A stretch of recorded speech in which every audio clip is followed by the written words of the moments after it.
All right, how's it going? Welcome back to another video here in the series on vector calculus. We are still working through this section here on tensors, and we've been working through this section for a little while now, and we are almost at the finish line. Not just for this section here, but for the overall video series. I'm still working out in my mind exactly what I want to cover and in what order, but if the current plan stays current going forwards, we're going to have this video and then one final video, and then that's going to be it for the video series. So that kind of leaves the question of, well, what left is there to cover about tensors? Because admittedly, we've been doing a lot with them so far. And to understand what we're going to be covering, kind of to wrap things up here, like the final main sort of topic involving tensors, what I want to do is just to remind everybody of one of the many things that we've learned so far about tensors. And specifically, I want to just remind everybody that we have learned that vectors are an instance of a rank 1 tensor. And one way to sort of broadly think about tensors is that they are this general class of objects which vectors happen to fall within. If this bubble right here is the bubble for all tensors, then vectors just play a small little part within that bubble. Now, the reason why I'm emphasizing vectors here specifically, thinking of vectors as sort of just a small part of this wide class of objects, tensors, is that the name of the video series is vector calculus. What we're inherently doing is the calculus of vectors and vector-related quantities, right? So it might make sense that in a series where we're talking about the calculus of vectors, and then within a specific section which describes a wider class of objects which vectors falls within, it might naturally make sense to say, well, at some point do we want to cover not just the calculus of vectors, but do we want to cover the calculus of tensors? And sort of the point of this video is to just provide some brief overview results on that exact thing. How can we do calculus in a more general sense with tensor-related quantities? Okay. Now, I need to preface this too before we really dive into anything, which is to say that the calculus of tensors, if you were to look at it in sort of a broad scope, is a very deep and detailed topic. And at some point in the far future, I would like to make a video series covering kind of all the details that come with doing tensor calculus, right? But what the purpose of this video is to primarily be kind of a broad overview, to say that we can do calculus with tensors, and hopefully we can, right? If we can do calculus with vectors, what we've been learning about so far, we should be able to perform calculus on this wider class of objects, but we're not going to dive too deep into the details. The reason why is because you can very quickly go down a rabbit hole which would require several more videos to really unpack. And I really think that for the scope of what we're trying to do in a video series on vector calculus, I don't want to go too far off the deep end of diving into other things. There's nothing wrong with splitting up concepts into multiple video series. And I think with what we're doing so far with tensors, we're already doing quite a lot for the level that we're working with. This is already pretty abstract stuff, right? So I just wanted to make that clear at the beginning. This is going to be kind of a broad overview of the calculus of tensors, tensor calculus, if you will. It is by no means exhaustive. In a sense, it's kind of analogous to if you've watched the differential equations video series on the channel. The last video covers partial differential equations. But by no means does that one video on partial differential equations even begin to scrape the surface of the area of math, which is solving partial differential equations. Kind of something similar here. Okay. So hopefully that makes sense and kind of we understand that this is going to be sort of a broad overview type video, but it'll be kind of fun too, I think, at the same time, just to see sort of a sneak peek into what some more advanced areas of math are. Okay. So with that being said, let's actually do something, right? First thing that I'm going to do is, I'm going to erase this. And what I'm going to start with is to go back to kind of the very beginning of this video series, where we talked about different types of functions which acted as generalizations to the single variable function that we learned in single variable or elementary calculus. Okay. So I'm going to write out that definition for a generalized type of function involving tensors, and then we're going to go through that together.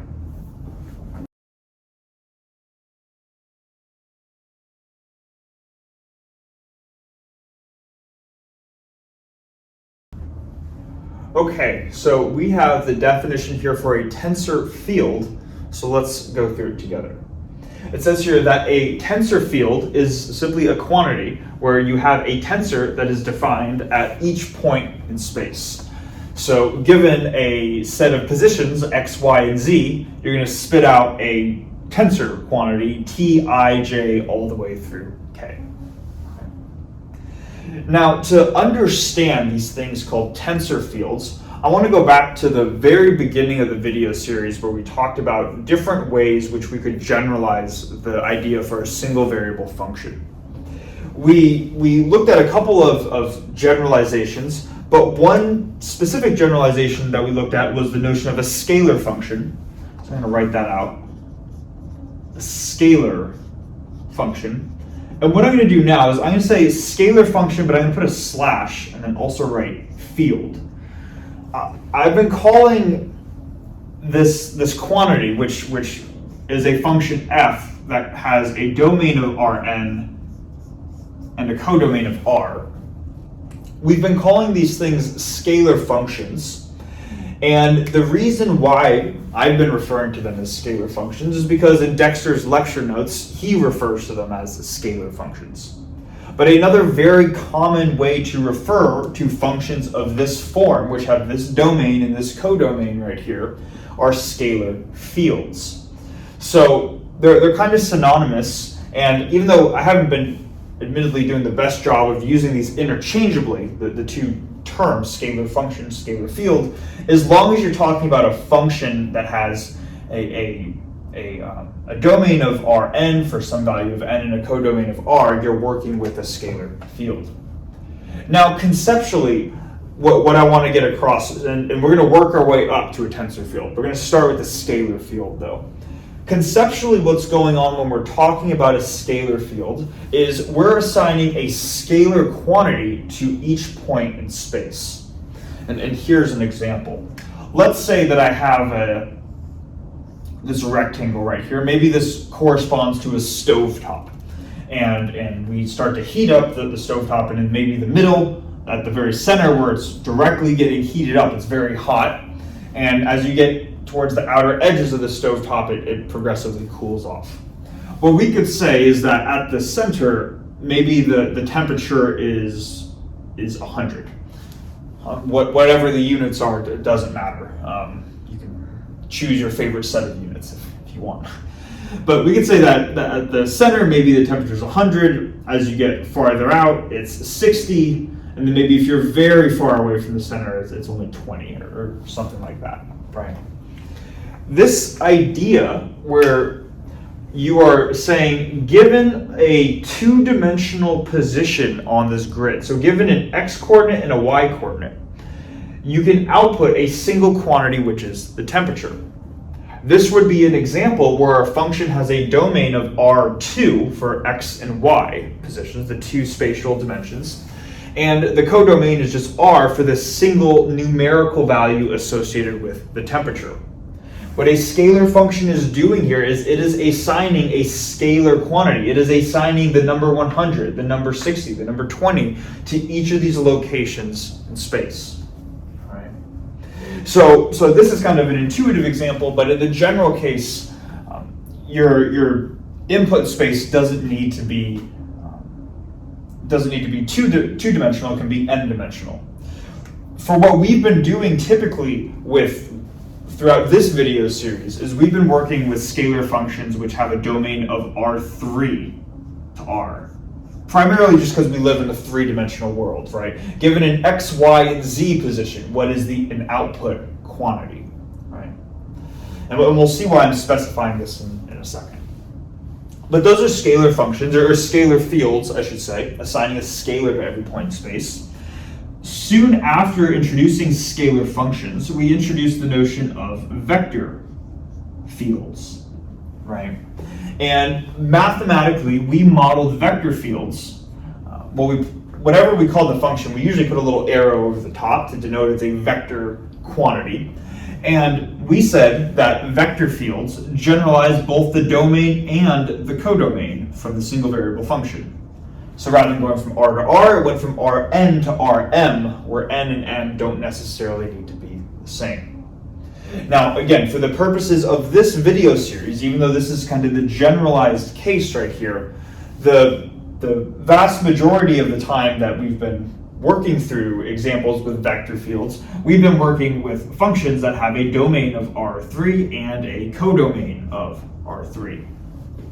Again, just as an intuitive sort of reminder example, let's say that we were to define the flow of a fluid.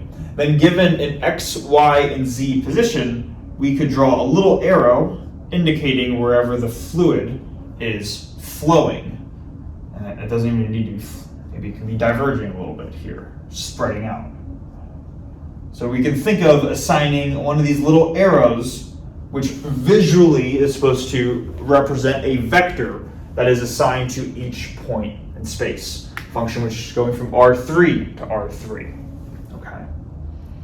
So hopefully that makes sense, kind of the consistencies between these two cases. Scalar fields assign a scalar to every point in space. Vector fields assign a vector to every point in space. Now, when it comes to tensors, we can just sort of extend that analogy because we know that scalars are just rank 0 tensors and vectors are rank 1 tensors.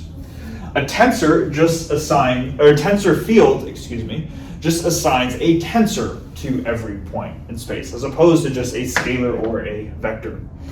So what they're doing here is they're saying, given same idea as what we've been working with here so far, given a set of input values, which we typically take to be input positions, so given an X, Y, and Z position, you can assign not just a scalar quantity or a vector quantity, but an overall generalized tensor quantity, Tij all the way through K, however many indices there are. All right. So hopefully that kind of makes sense, at least how it generalizes and why this definition is really just a generalization of what we've been seeing over here. But intuitively, we've been able to kind of visually think of scalar fields and vector fields, right? Visually, we can imagine assigning a number to each point in space or assigning an arrow to each point in space. But what are we assigning to each point in space with a tensor field? And this is kind of just the idea where our visual intuition can sometimes break down. We don't necessarily need to visualize a specific anything, but we think of some quantity defined at each point in space. Now, to be clear here, because I'd like to make a domain, codomain type of expression for tensor fields, and I think that might be useful in understanding what exactly gets defined at each point in space, rather than just saying this Tij all the way through K gets defined, whatever that is. Right? So down here, let's write out tensor fields. And what I'm going to do is I'm going to maybe just, doesn't matter what we call them, we'll call it T. And notice that with both scalar fields and vector fields, the domain for what we've been doing in this course so far is R3. Namely, given an input position, given an X coordinate, Y coordinate, and Z coordinate, if you're doing Cartesian coordinates, right? But given an input position, what is your output? And for tensor fields, in the general case, it's not R3 to R or R3 to R3, but it's going to be R3 to what I'm going to refer to as Rm. Okay. So same domain, sort of generalized codomain from this case and this case right here. Hopefully the domain part of it at least makes sense. This is just saying given an x, y, and z coordinate, a location in space, you're defining this quantity here that has m components. Now, I want to be clear here that this is not necessarily referring to, this is, in the general case, this is not referring to an m-dimensional vector. And we might be saying, okay, well, what is it referring to then? What m refers to, let's do this, and we can say, what m refers to is that m is the number of, I guess, the number of unique tensor components. So let's write this out. Number of unique tensor components. Okay. Now what is an example of this? So we can get an intuition. If you remember back in the video where we were decomposing rank 2 tensors, we were able to take a general tensor Tij, and I'll do this over here. We were able to take a general tensor Tij and split it up into Sij plus Aij, like this. And if you remember, in the 3x3 case, let's go to Sij specifically. We said that Sij was a symmetric matrix, so it might have values A, B, C along the main diagonal, D, E, F along the upper right-hand part of the matrix, and then because it's symmetric, the lower left part needs to also fill in. If we were to just say, let's just suppose this is the tensor that we're working with. It assigns a symmetric tensor, a symmetric rank 2 tensor to each point in space. It's going to take, or the tensor field is going to take in an XYZ position. It's going to output something that's R to the M. So let's ask the question, what would m be in the case of a symmetric rank 2 tensor? What m is referring to in this case is the number of unique components in this 3x3 grid right here. So we see that there are 3 main diagonal components that are all unique. A can be different from B, which can be different from C. So we have 3 unique components. Then on the off diagonal, we have D, E, and F, and those can all be unique. So that makes 6 components. And we might want to say there's 9, because there are 9 total letters here. But the letters in the lower left-hand side are the same as in the upper right-hand side. So there are only 6 unique components. So in this case, M would act as 6. All right. In the case where your tensor field assigns this rank 2 symmetric tensor to each point in space, what this is saying is that given a position, which we can call x0, y0, and z0, so given some position in space, what you're defining in this specific instance would be the main diagonal elements. So it comes with this, would be S11, S22, S33, and then I guess sort of these off diagonal elements. It doesn't matter which one you choose, but we can say S12, S13, and S23. Like this. I realize it's kind of floating into here, but what you would be doing in the case of a rank 2 symmetric tensor is you're assigning a set of 6 numbers to, or 6 components to this point here in space. Now notice that I'm not referring to a specific intuitive picture. I'm not saying that these 6 numbers form an arrow necessarily, right? I mean, this would be a 6-dimensional arrow. The only thing that we should really think of with tensors is that the tensor has components at a given point in space. So every point in space you can assign a set of 6 numbers to. And the fact that these are components of a tensor tells us that these components transform according to the transformation rule that we described earlier. Right? So that's how we can think of a tensor field, really just assigning components of some quantity to every point in space. And if we remember, we needed these kind of as our starting points for understanding how to do calculus with these types of functions. So that's why we're starting to talk about tensor fields. Okay? So hopefully that makes sense, assigning a set of components to each point in space. Now, what I'm going to do next is I'm going to erase what we have here, and we're going to start to define what it means, and we're just going to quickly go through what it means to define differentiation for tensors with a couple of asterisks associated with it, and we'll see what we mean in a second.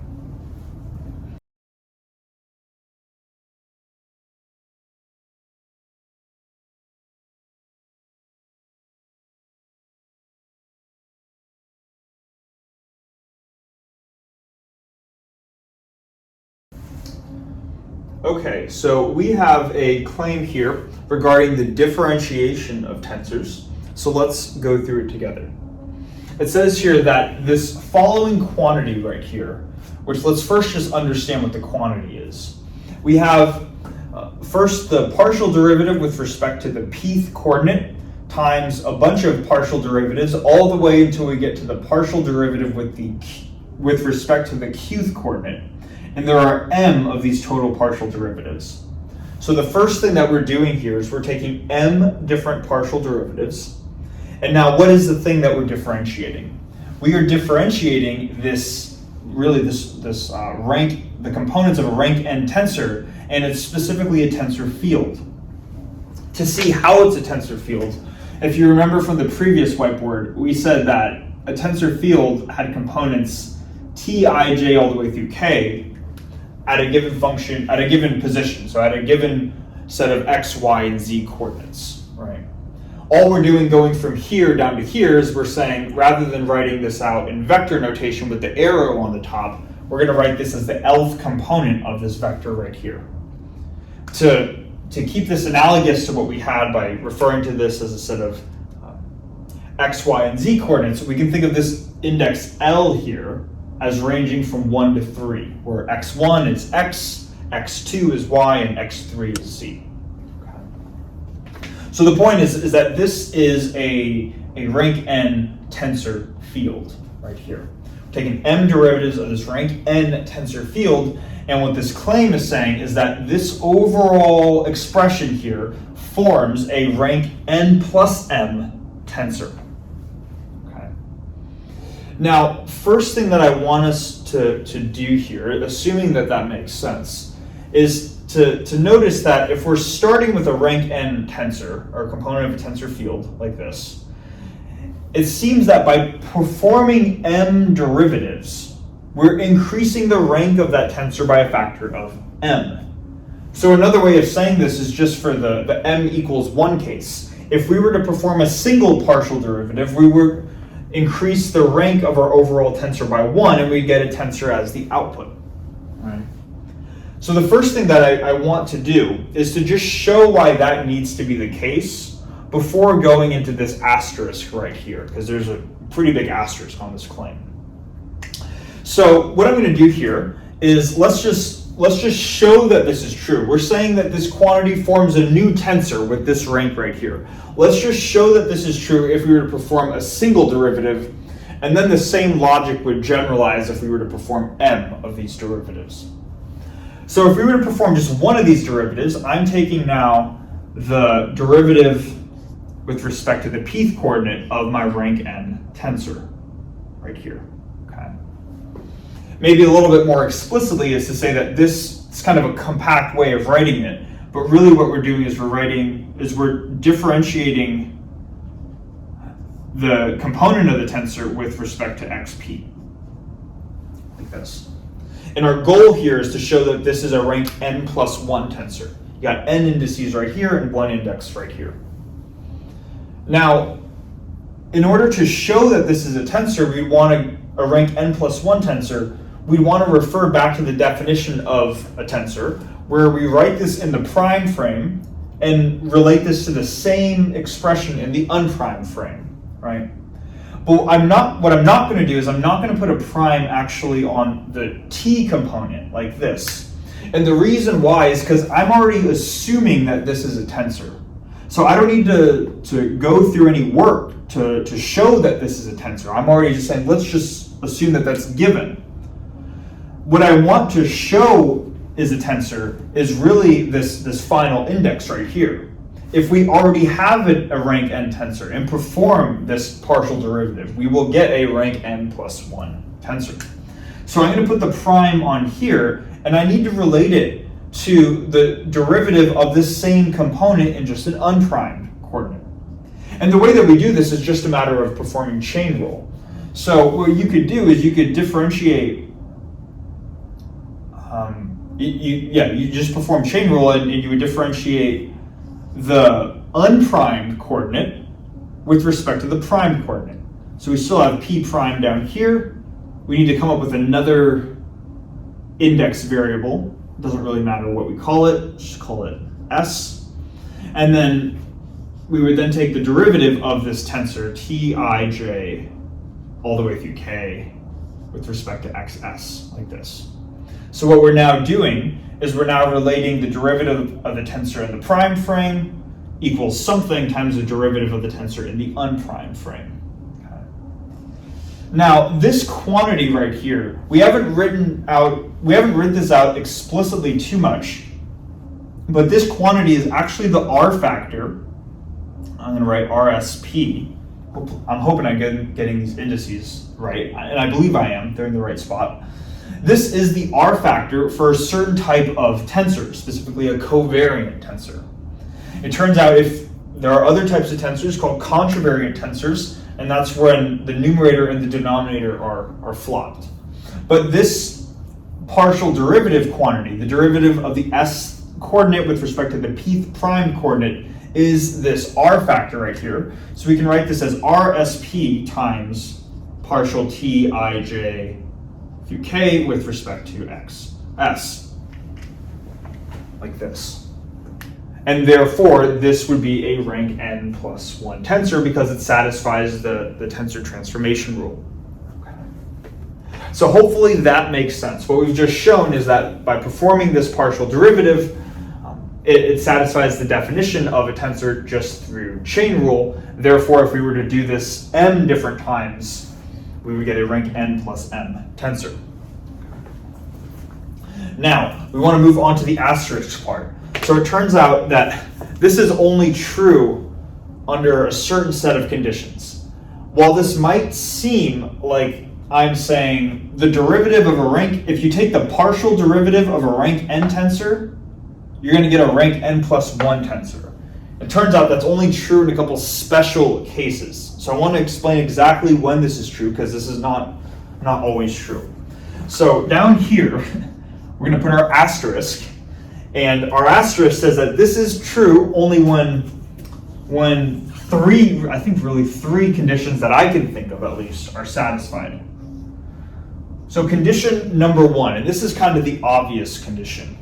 This expression is only true assuming that you can take m different derivatives in the first place.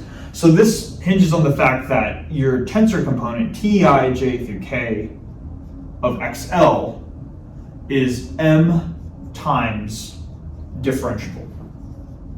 And that kind of makes sense, right? It's only going to be, the thing only exists if you can perform the derivatives themselves. So it's m times differentiable. So that's the first condition, kind of the obvious one. The second one and the third one. We'll start with the second one. The second one is where things start to get a little bit more specific. Second one says that this is only true when the coordinates which you're differentiating with respect to are either Cartesian coordinates or some coordinate system that is very similar to Cartesian coordinates. And we'll explain what that means in a second. So just to keep this compact, I'll say differentiate. It's only true when you're differentiating. And I'm going to write WRT, differentiating with respect to. And I'm going to write Cartesian coordinates, or you could even write Cartesian-like coordinates but I'm running out of room, so I'm just going to write Cartesian coordinates like this. Okay. In other words, this expression, or the idea that you could take these partial derivatives with respect to this quantity and get a new resulting tensor of a higher rank, this is true assuming you're differentiating with respect to x or y or z or something along those lines. If you're working in a set of curvilinear coordinates, like cylindrical or spherical coordinates, and now you all of a sudden try to start differentiating with respect to r, theta, and phi, you will not get that the partial derivatives of this quantity will equal a rank n plus m tensor in the general case. Okay? So it requires differentiating with respect to these Cartesian or Cartesian-like coordinates. And then finally, something we definitely haven't talked about yet, is that we're assuming that the space that we are working in is inherently flat. So this, okay. So this assumes that we're working in flat space right here. Now, an example of flat space is R3, three-dimensional space, or Rn. It's generalization. An example of not flat space in the general sense is a manifold. In later classes, you learn about these objects called manifolds, which can have some sort of intrinsic curvature to them. They're not inherently flat, and there are ways of determining if they are flat or not. We're definitely not going to get into that in this video series. Manifolds can appear locally flat. They have these local properties, and there are ways in which you can determine that. But the idea of the space that you're inherently working in, it needs to be flat in order for partial derivatives of tensors to equal resulting tensors. Okay. Now, I think the first condition is kind of obvious. You need to be able to perform the derivatives in order for the statement to make sense. The second two we want to unpack. First, I guess the first part of this, what does it mean? And they're related too. They're kind of related. So when we're saying differentiating with respect to Cartesian or Cartesian-like coordinates, right? What that is saying is that as you were to, let's say we're working in 3D space, and we have our set of basis vectors, I hat, j hat, and k hat, right? If we were to kind of move these basis vectors around, I hat, j hat, and k hat are always going to point in the same direction. In other words, they're going to be constant at each location in space. If I put the origin, let's say I put the origin of my system right here, then I hat is still 1, 0, 0. J hat is still 0, 1, 0. K hat is still 0, 0, 1. Regardless of if I put it here, if I put it here, if I put it here. The basis vectors do not change as I change my position in my overall space. Okay. Now, if I am all of a sudden differentiating with respect to curvilinear coordinates, say spherical coordinates, where rather than I hat, j hat, k hat, we have r hat, theta hat, phi hat, right? This forms an orthonormal basis, right? And it forms an orthonormal basis for R3, which is flat space. But these basis vectors inherently change depending on where you're located in space, right? Like, let's just say this is the origin right here. If we're measuring the r hat, theta hat, phi hat basis vectors at this point away from the origin, r hat's going to point radially outward, so r hat's going to go in this direction, right? But if we're down here, r hat's going to point still radially outwards. It's going to point in this direction. So there's this notion that in certain coordinate systems, even if your basis is orthonormal, which this case it is, if your basis vectors are changing, they are inherently changing as you change your location in space, then all of a sudden this notion here breaks down. And we're going to explain what it means to break down. Okay. So that's kind of what that means. You want your basis vectors, no matter where they're located in space, you want them to remain constant at all points within your space. Now, for the flat space part itself, let's say that you're doing your best to work in Cartesian coordinates. And I'm oversimplifying things a lot here, but this is kind of just a preview as to what's out there. Let's say that you're trying to parameterize let's say you're trying to parameterize your space with Cartesian coordinates, but your space isn't flat. There's some inherent curvature to the space. What that means is that even if you were to draw what you think are basis vectors which are constant at each point in space, because your space itself is curved, because your space itself is not flat, even what you thought were constant basis vectors, those are now going to change as you move along your space. Not because maybe the Cartesian coordinates themselves change, not because I hat, j hat, k hat themselves change, but because the space you're working in inherently is curved. So as they traverse along your curved space, your coordinates will also naturally change. Okay? So these two are kind of in line with each other. Whether it's the coordinates themselves that are changing as you move space, or it's the space itself that's causing the coordinates to change as you change your location in space. It's still the same underlying idea that with both of these cases, you're working with a set of coordinates which are changing depending on where you're located. Okay. Now, all of this might be a little bit confusing, and I don't blame you. And there's a reason why we're not diving into this. This is a whole topic. But essentially, here's what would happen if you either try to differentiate, say with respect to some curvy linear coordinate system, say you differentiate with respect to spherical coordinates, or you're differentiating on some general manifold as opposed to R3. What would happen is you could still perform these derivatives. Like mathematically, you could do the calculation, you could get an answer.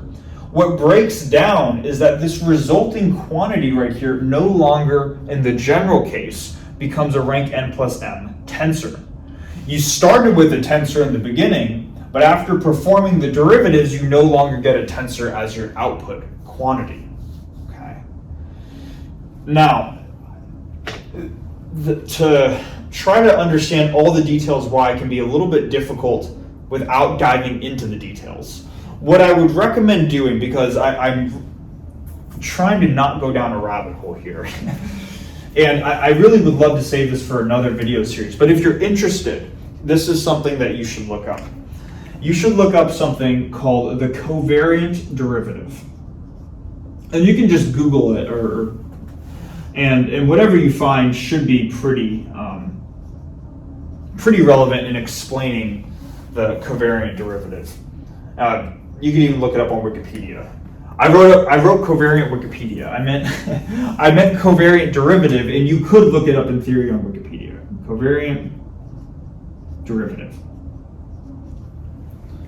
It turns out that the covariant derivative of a tensor is actually a sum of two different things. The first thing is a partial derivative. The second thing is a correction term. And the correction term addresses these two issues right here.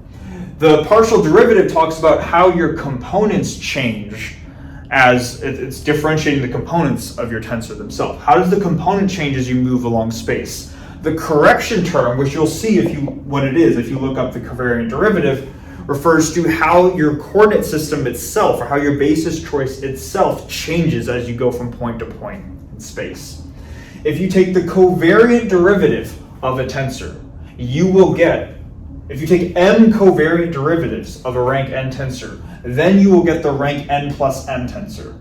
It's under these three cases right here where the covariant derivative can be reduced to just the partial derivative. Okay. We can see there's a lot of subtleties going on with this. Again, this is all more just to say that there's stuff out there. Be glad if you'd like to look this up. I'm not trying to hide anything from you purposely. I'm not just trying to make this overwhelming at the end of the video series. I think that's good for now. What we're going to do now, let's erase this. And to finish off the video, we're going to do a little bit in terms of talking about integrating tensors. This is what it means to differentiate tensors. But when we talk about integrating tensors, just assume that the coordinates that we're working with are either Cartesian or Cartesian-like, and that we're working with flat space. We're working with Rn in the most general case.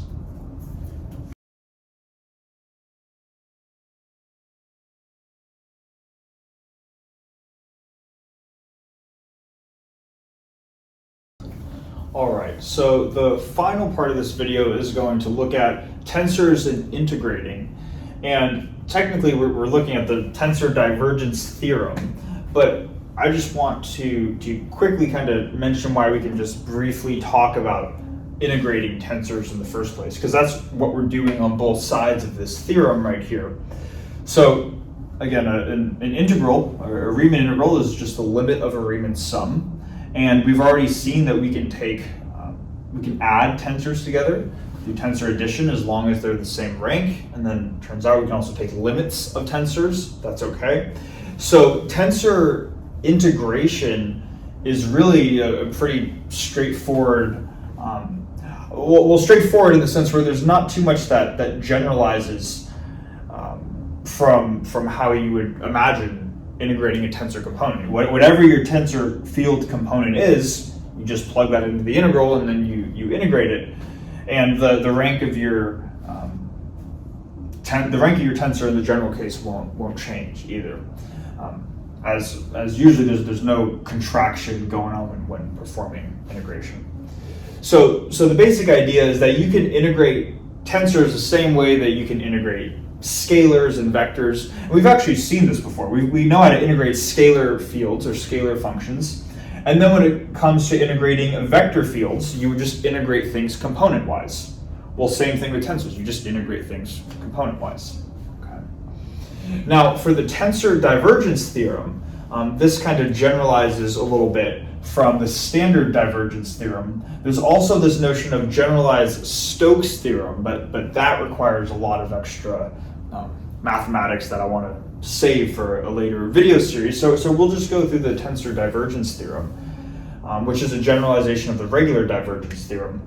And showing that this is true is actually not too much of an extension from the regular divergence theorem. So let's just do that really quickly to finish off the video.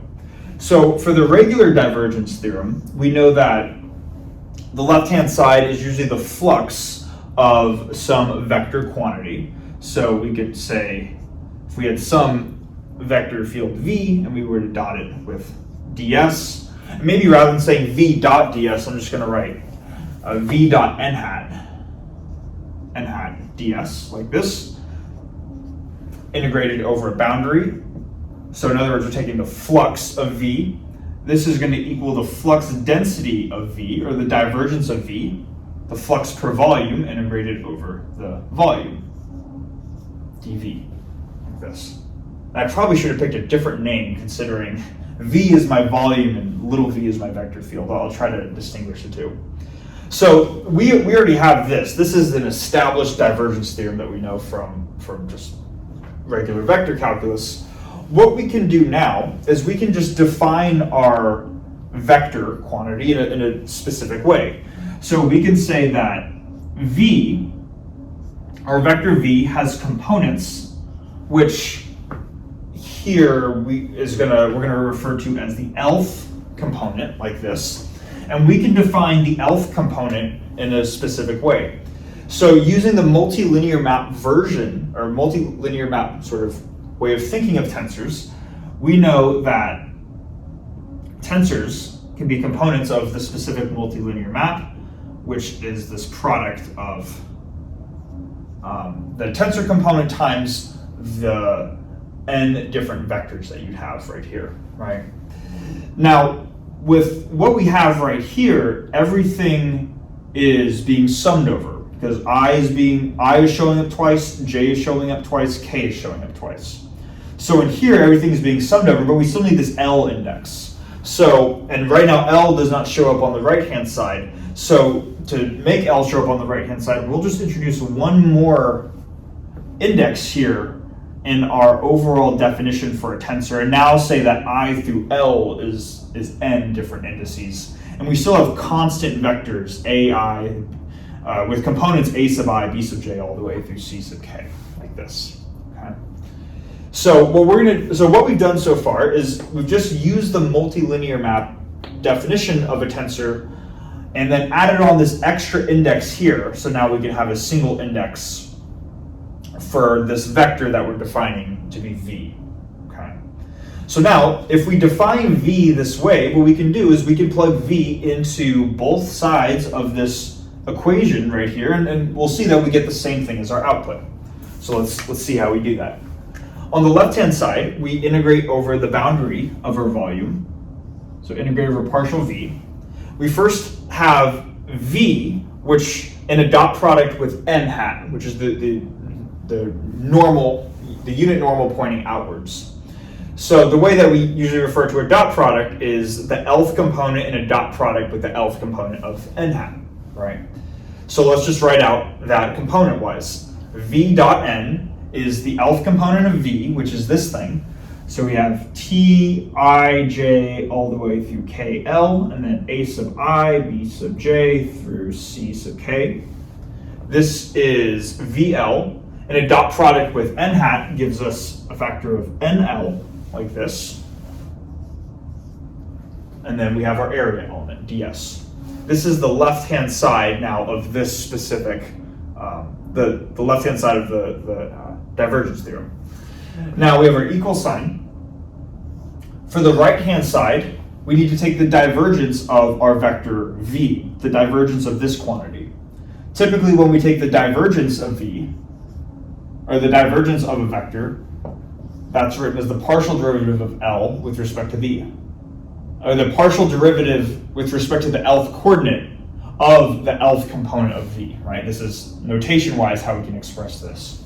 So that's what we're just going to do in this right-hand side. Rather than writing out the divergence of v, we're going to write out partial L of the lth component of v, which is this. So of the entire t, ij through kl, a sub I, b sub j, all the way through c sub k, like this. We integrate over v. So all we've done is taken the pre-existing divergence theorem, defined a vector in a specific way, and then plug that vector into the divergence theorem.